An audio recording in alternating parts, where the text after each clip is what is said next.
knowing not just what your strengths and weaknesses are, but knowing the strengths and weaknesses of the communities that you are competing against on a regular basis. And that can really be a key differentiator when marketing your community.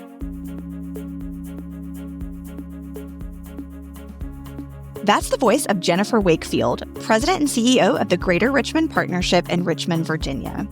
How do site selectors and corporate location decision makers really perceive your city? Jennifer joins us to share about the annual perception study her team conducts to track just that, the area's image, identify strengths and weaknesses, and inform their marketing strategies. Learn more about this podcast at livabilitymedia.com. And with that, let's jump in.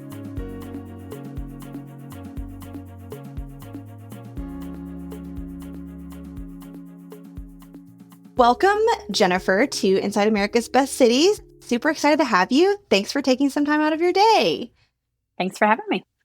So we are here today to talk about an annual study that you all do reaching site selectors, corporate decision makers, all of those VIP folks, I guess you could say, in our field. So start with just kind of an overview of that. Who are those folks? What are you asking them? Some background. Sure. I located in Richmond, Virginia in 2017, and we had not done any in-depth perception research in a number of years. And that is what my master's degree is in, and my background is all marketing. And so I wanted to make sure that before we did anything major from a marketing perspective, we knew exactly what our targets were thinking. So we wanted to talk to corporate executives and to site location consultants. For a number of years, I have worked with Development Counselors International to do quantitative as well as qualitative research in the past. And so we began doing and designing a series of research that we do now annually. We started it, the first one was in 2018. Then we skipped over 2019 and 2020. 2019 was because we decided to do more qualitative research. So we started with quantitative, then went to qualitative research. And then 2020 happened. And then we took a pause and came back, and we've done it since 21, 22, 23, 24. And we're just getting ready to kick it off again. All right. So how do you actually promote this and hear from the people you want to hear from? So we developed the survey based on questions that we want to know the answers to, like how likely are you to consider the Richmond market versus competitor markets? Both for corporate executives as well as for site location consultants. We ask them not only that, but has Richmond made it to the short list in the past? Have you considered Richmond previously? What are the strengths and what are the weaknesses for the market? Love that, because those are things like you could have been like the third choice for somewhere and you never knew, right? Correct. So helping bring some of that out, I love that. So you've tracked this information over time, and it sounds like you've seen some improvement over the time that you've been doing it. Can you talk about that? Yeah, sure. We've been very intentional with our efforts with site location consultants. There's only really about 200 site location consultants across the country. It's mainly a US thing, and we know who they are. Right? We go to the Site Selectors Guild. We go to area development conferences. We see them at IAMC, right? We know who they are. In fact, I'm a couple floors down from one of them. So Chris Lloyd from McGuire Woods is a few floors above me in Richmond, Virginia, right? And so we know who they are. But what we want to know is what is it that they're truly thinking? Because they are involved in about half of all corporate decisions, right? They are hired out by these corporate executives to do the site searches, or at least to validate the findings there. And so in 2021, we asked, has Richmond been considered previously? And site location consultants, 20% of them said yes. By focusing very intentionally, and we bring anywhere between 8 and 16 site location consultants here per year for a FAM tour. And then we've also recruited 5 major site location consultant conferences to this market in the last 5 years. So by 2024, that number went from 20% up to 60%. Among site location consultants. So consideration of Richmond increased substantially, which is fantastic. Conversely, corporate executives, they're a little harder to pin down. You don't know exactly who they are. There's many different companies. There's many different industry clusters that we're going after. And so the data was not anywhere what we would have liked to have seen in 2021 when we asked corporate executives if they had considered a Richmond location. 2% of corporate executives said yes. And so that was pretty eye-opening. By 2024, that number increased to about 30%. And so that's a big jump. It's still obviously less than 1 in 3. So we still have a lot of work to do when it comes to corporate executives. Clever strategy, too, what you mentioned about bringing the conferences to your city. That's awesome. So, what happened? What type of work happened in the interim of these surveys that you feel like? I mean, I guess you just described some of it, but that really boosted that perception, especially for those corporate decision makers that were on the lower, way lower side. I mean, I think some of it is that success just begets success. And I think everyone in economic development found that 2022 was the best year that they had ever had. The same held true here in Richmond, Virginia. We had many really fantastic projects, very large projects as well. And the more that we amplified and talked about the successes that we did have, the more interest there was from other companies. What we have seen is that, since the pandemic, things started to slow down a little bit as we approach the election timeframe, but that's no different than any other election at the national level. Since the election occurred, since we had a definitive president, we knew who it was going to be. Things picked back up substantially after the election. And so what we saw was almost 2022 numbers again between November and January. Since January, things have also been extremely, extremely busy. It was probably a little busier between November and the January timeframe than it has been since January. And some of that is just because there's a lot of positive momentum and there's some negative momentum at the same time. So it's kind of, as I've been explaining it, the best of times and the worst of times. Yeah, no, that's a good way to put it. So, these survey findings that you've been gathering and tracking, do you typically just keep those for internal purposes or do you publish those in your market for your stakeholders to see too? We don't publish them, but we do share them with our board and with our investors and our stakeholders.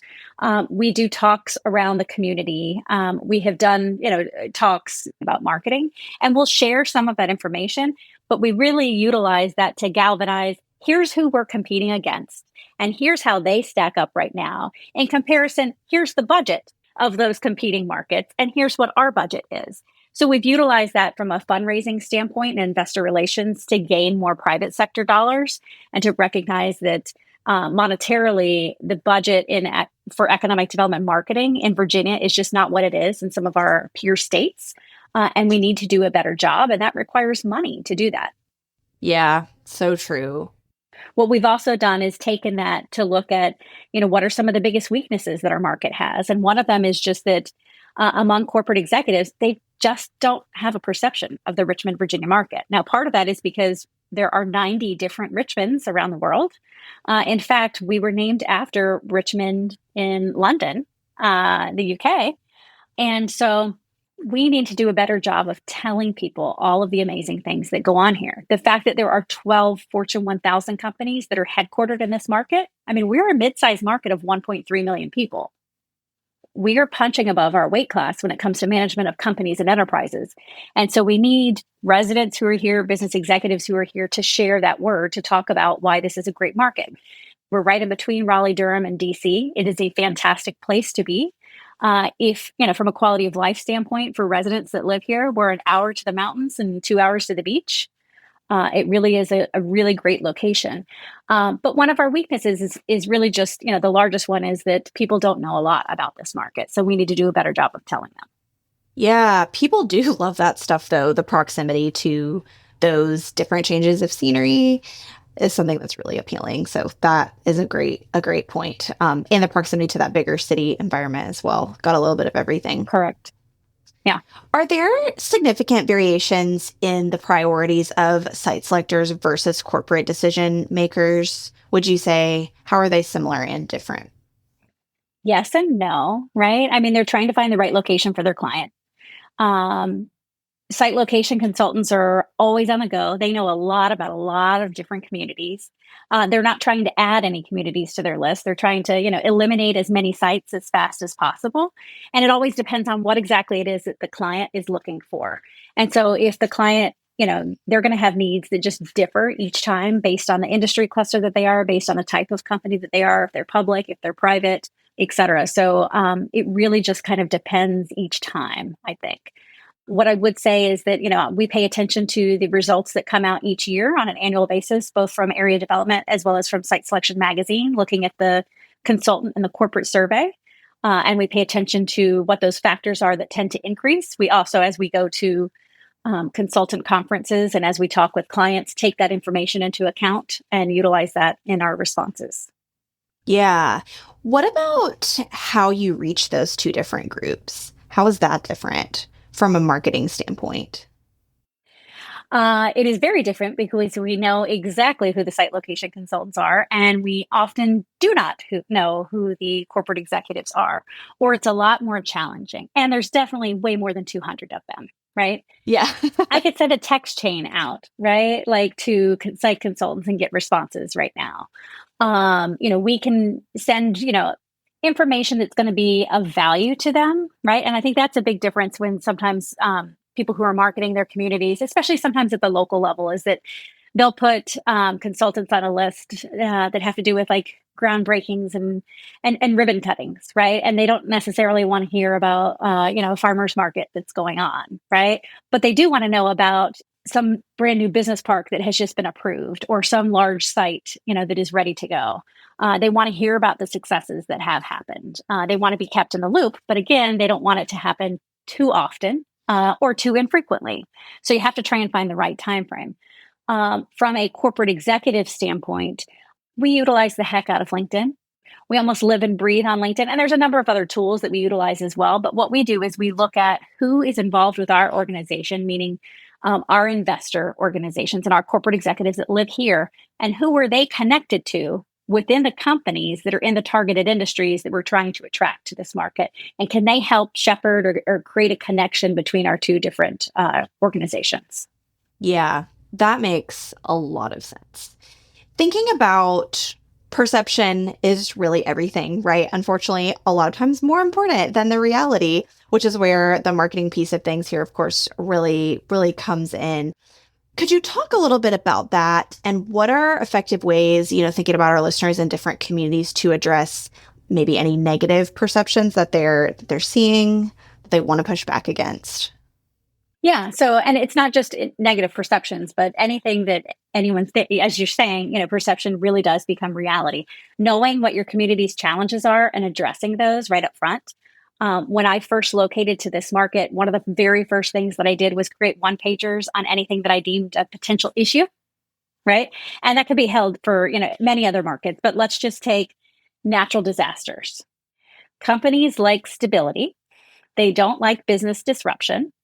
And so going through and finding out the data for how likely are we to experience all of these potential natural disasters. And I used to live in the state of Florida. Florida is known to have a few natural disasters. Virginia is not as much, right? So in comparison, our data looks amazing, right?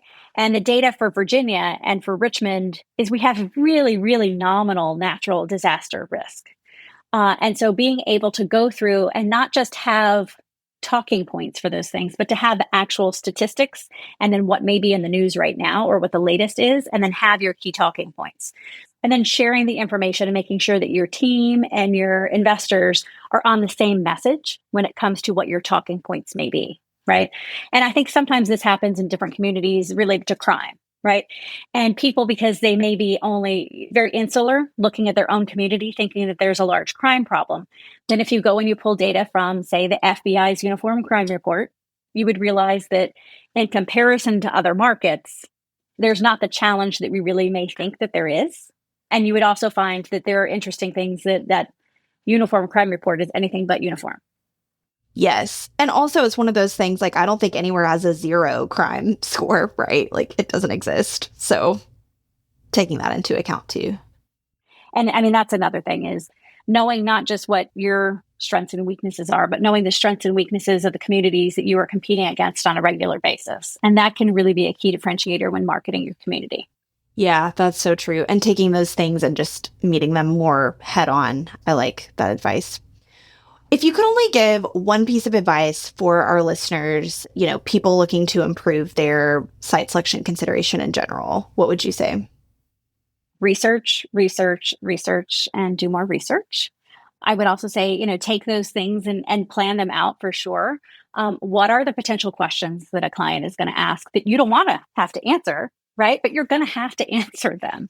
So, can you have something that is based in fact, that you may be able to explain in some instances? So, taking the crime data, right? Like looking at crime data.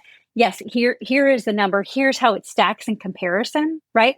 So, having some context for anything that may not be favorable for your community. Makes sense. So we always move into a fun wrap up question, but before we get to that, anything else you'd like to add about the survey or other things you'd like to leave us with that we didn't cover so far? I would just say, if you're going to survey your constituents, site consultants and corporate executives, do it year over year on an annual basis to see what moves and what doesn't move, right? And you'll start to see a lot of data and analysis. I also am a nerd, so because I told you my master's degree is in this, I will always get the raw data, and I will go through and look at how does this calculate according to who took the survey, not just is it a site consultant, but what state or country may they be based out of? Is it a person, what is the gender? What is the racial makeup of the person who's answering this question? Is that causing them to answer in a certain way? Yes, and kind of comparing all of that together. We do a little bit of our own research at Livability looking at, relocation habits in general. And I typically spearhead those and don't really have a stats background, but I have learned what you're saying about just like look for all of that and kind of what you can connect the dots on in a helpful way. That is so true. And how you can tell a story from that data. Yes. And when you're having people take this, I know surveys are hard because we're all kind of like overly surveyed, right? And so you don't want it to be too long. Like there's a lot of considerations with that. But do you include any open-ended questions that you can look at their responses? We try and limit the open-endedness unless we are trying to pull more like qualitative information out of it. But we do utilize both closed-ended and open. Yeah. And again, I know when we've built surveys, yeah, it's like the open-ended ones are the ones that everyone gets kind of annoyed with, right? Because you're just like, I want to click A, B, or C. I don't have to type it.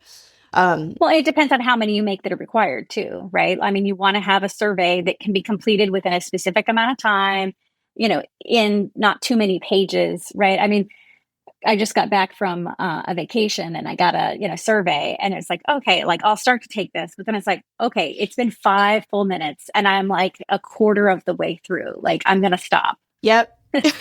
Too much. Too much. You're so right. But that being said, times that we have used an open-ended question, sometimes it's real. And I guess it also depends on how big your sample size is, but it can be really interesting what you can glean from that, even though it can take some time to cull through it. Well, and stuff that will come into the open ended is why we switched and did qualitative. So, like that first year we did quantitative in 2018, based on that data, we wanted to dig in more so into the qualitative data. And if you're beginning to launch a marketing campaign, honestly, you need to do both qualitative and quantitative, and you need to see what the qualitative said. So, in a previous life, in a previous campaign, our campaign literally came out of the qualitative research from that. Yeah. Well, I love using it to guide and inform what you're doing, right? Because it gives you a way to know the answers to those questions instead of guessing at them. Yes, exactly. So I mentioned we always wrap up with a fun question. You, of course, are based in Richmond. If someone were visiting for the first time, what is a bucket list item that they should make sure that they do? I would say the Virginia Museum of Fine Arts is absolutely phenomenal. It really is a world-class museum. But having come from the state of Florida, where, I said, once upon a time, there were, explorers in the 1500s. And then, in 1971, Walt decided to, X marks the spot. There's so much history that's here. Just kind of strolling around through downtown. You can even take, there's a tuk tuk, which is like a little, almost like a golf cart type vehicle that they do downtown, and they do like scavenger hunts and things, and see a canal that was designed by George Washington. There's the state capitol, which is just over this way a tiny bit, that was designed by Thomas Jefferson after he got back from France. All the federal buildings that are in DC are designed after that building. And so it's, for me, really, really cool to see all of that history that I just didn't see growing up in the state of Florida. So I would do that, but then also visit the Museum of Fine Arts. That's amazing. Well, thank you so much for spending a few minutes. I think this will be a great one for our listeners, and we really appreciate you. All right. Thank you. I appreciate it. Thanks for listening to the Livability Podcast, where we take you inside America's best cities. At Livability, we highlight the unsung awesomeness of small and mid-sized cities across the country. We also partner with communities to reach their target companies and potential residents through digital content and print magazine programs. If you enjoyed this episode, please follow, rate, and review this show wherever you listen to podcasts. You can also learn more about us at livabilitymedia.com. Have an idea for an upcoming episode? Email me at aellis@livability.com. Until next time, from Livability, I'm Amanda Ellis, sharing the stories of America's most promising places.